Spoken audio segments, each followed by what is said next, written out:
what is the best form of exercise. It's going to be whatever exercise you can stick with, that you can make consistent. To find the way to start strength training. And strength training is going to be beneficial for example, I have an 80-year-old client who is capable of going up and down several flights of stairs. It lowers and reduces the fall risk. You want to reverse, so to speak, the breakdown of your bones, being osteoporosis, osteopenia. Those things you can focus on strength training. So what can be termed as strength training? I remember I had a job, and for some, if they watch this and they work for me, they'll get offended. Another form of that would be CrossFit. I had someone ask me, what is the best form of exercise? And fill in the blank for whatever reason. 9 times out of 10 when people ask me that question, of course it's or I shouldn't say necessarily 9 times out of 10, but majority of the time it's for like weight loss, fat loss. But there are times where I'll get the question, because a lot of times people get into fitness or get into exercise for physical appearance changes. But it will get like sometimes questions like, hey, what's the best form of exercise to improve my my stress levels, or to improve my sleep, or different other like factors, like maybe knee health, or do this or that for leg strength, or build my glutes and all that kind of things. The answer for longevity, things like that. And the answer most of the time, there's going to be 2 parts. One, I'm going to be like, whatever exercise, that's just a very, very, very, very specific piece that they're asking for. Typically, it's going to be whatever exercise you can stick with, that you can make consistent. Typically, that will be the first. I used to say a very specific thing for everything. What's the best form of cardio? What's the best form of that? Blah, blah, blah. But honestly, a lot of times it comes down to whatever the thing that you're going to stick with, that you know you can consistently do. Now, if we want to move the needle more, if we want to better improve all of these health factors that someone may be asking, then the second part to that is, so it would be much better if you would find the ability or find the way to start strength training. So one, exercise you can be consistent with. 2, a little bit more specific point would be, if you can start strength training, that would make bigger impact. Why do I say that? So, a little history on it. Doctors used to say, and some doctors still say, a decent amount of doctors probably still say,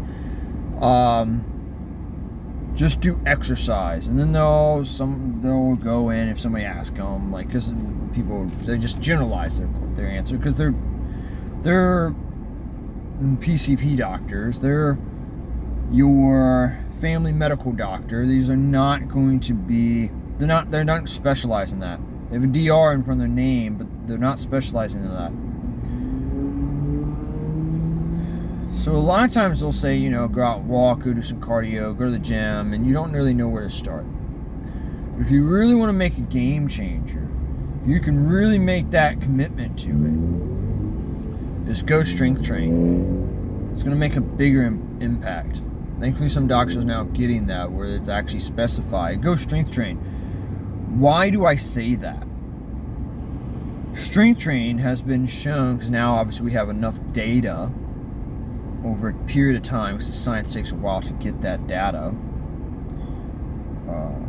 Just notice I said data and data 2 different ways. Anyway, pick your poison on which way you want to say the word.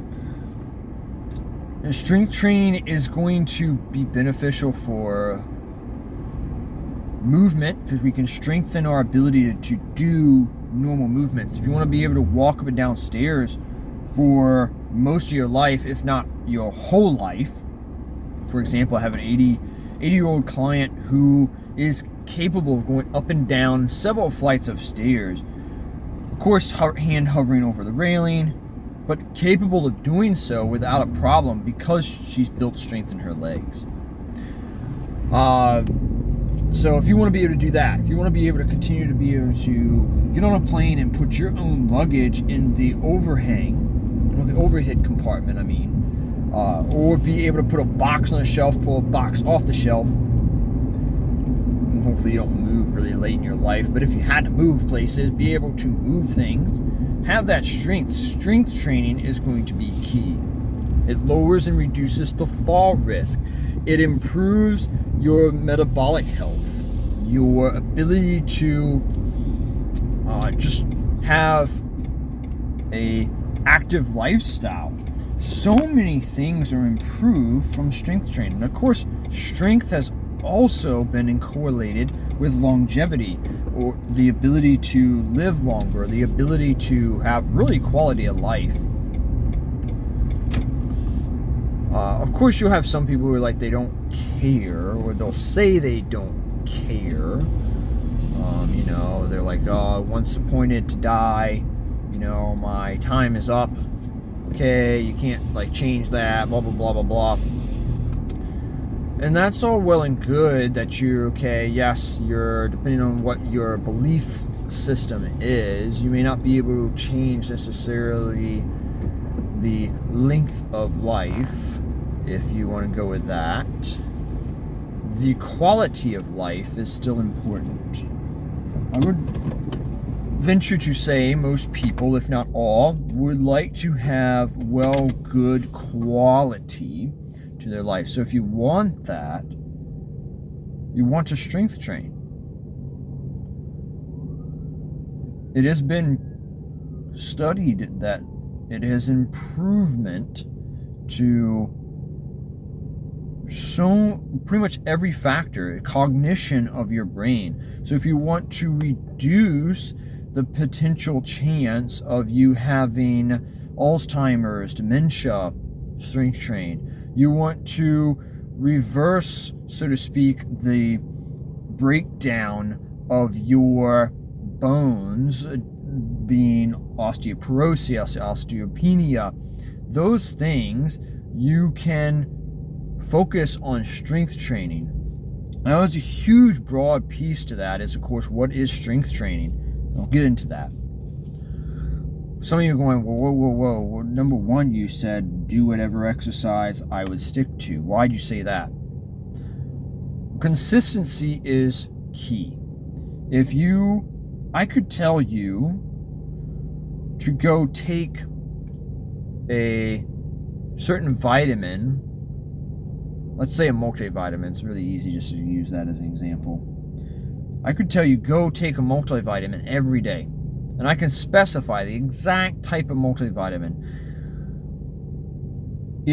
But for a decent amount of people, if it's not a chewable, they won't be consistent. And I'm happy for y'all who can do that as a pill, as something you can swallow. But a decent amount of people will not be consistent with that. So it is better to build that consistency. I'll give you another example. Floss your teeth. Dentists will tell you it is better to get the normal dental floss, the string you pull out, you go through the teeth, blah, blah, blah. It is better to do that than those little placards that you can hold and stick. But I venture to say you will be more consistent with the placard for most people.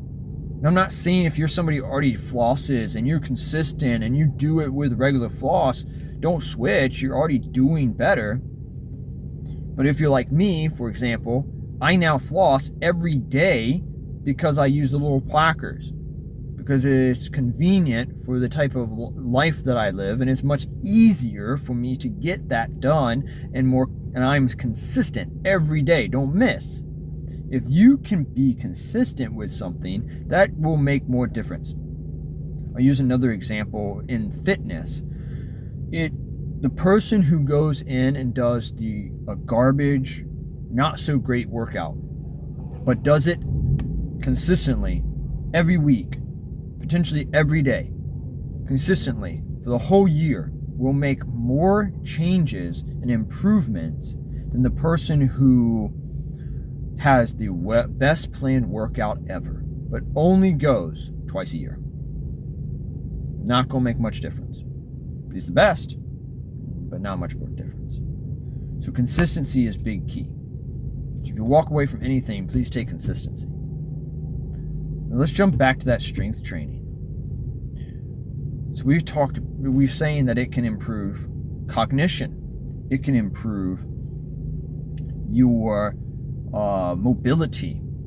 Strength training has been shown, especially if you do the good form range of motion, complete range of motion, full range of motion, or lengthened partials, being able to get that body into the stretched position, you will actually improve your flexibility and improve your mobility. You don't necessarily have to do just stretching. You can actually do it through strength training. So we have your mobility improved. We have your cognition improving. We have the fact that when you strength train, you're sending the signal to build muscle.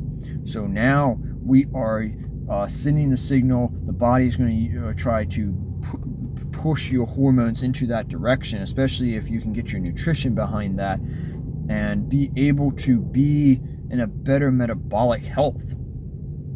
If you can build some muscle and strength, normally when you're building muscle, you're building strength. When you're building strength, you're going to improve not all the things we're talking about, but quality of life, being able to pick your kid up, be able to stop and prevent your kid from going in the street, grab them and stop them, be able to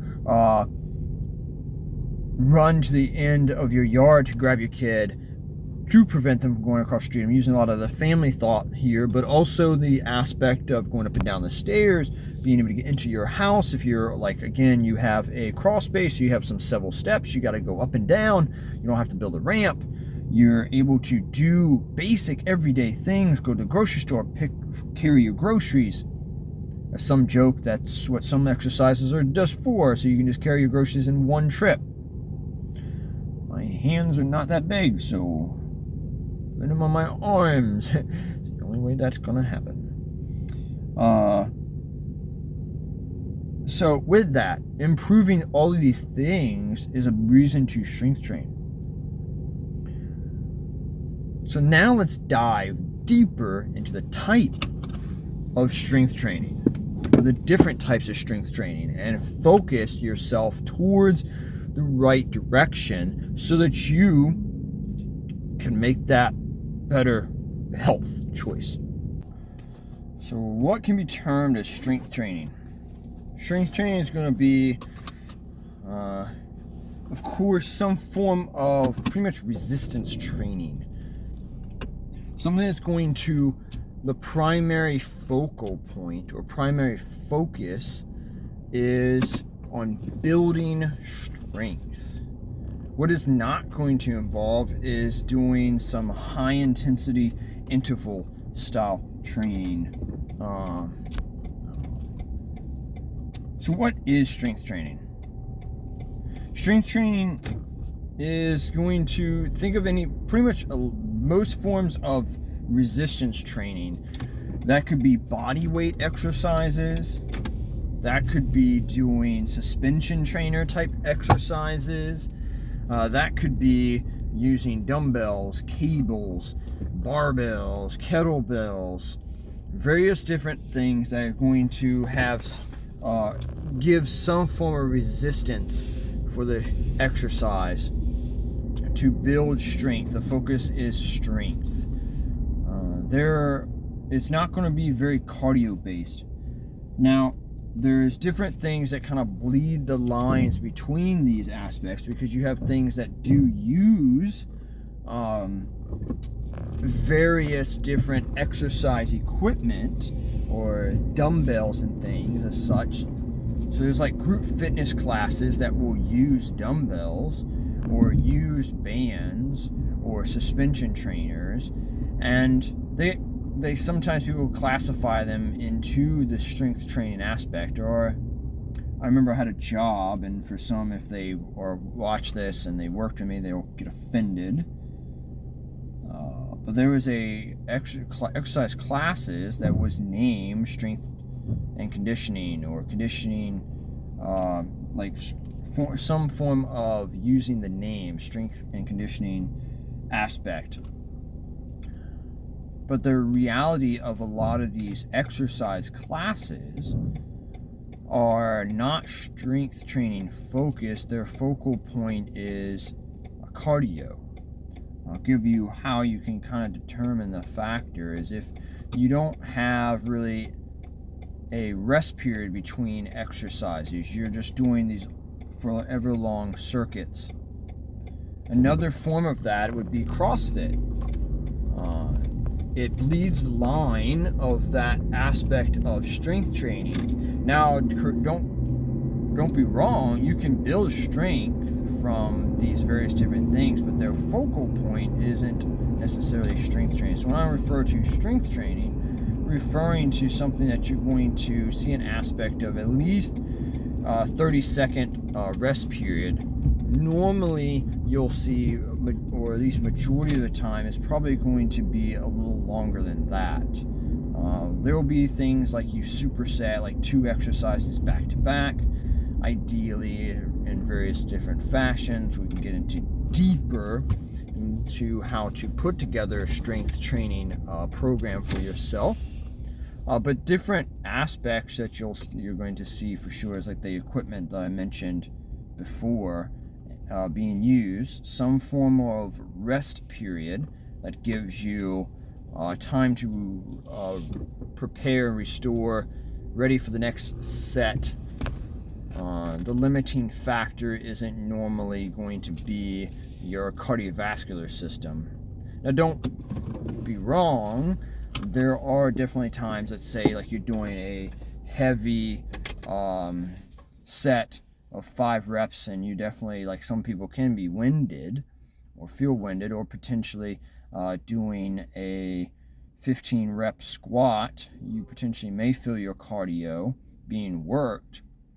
But the goal would be that the main eliminator for an exercise to getting near the end or getting close to failure should be the muscles that are being focused on. So strength training, like I said, is going to be something that's going to have a rest period, typically 30 seconds or longer, and it's going to involve some form of resistance training with its primary focus to be on strength. So focus on the strength aspect, and that will get you a lot closer to those goals. But again, consistency is honestly the biggest key. Stay consistent.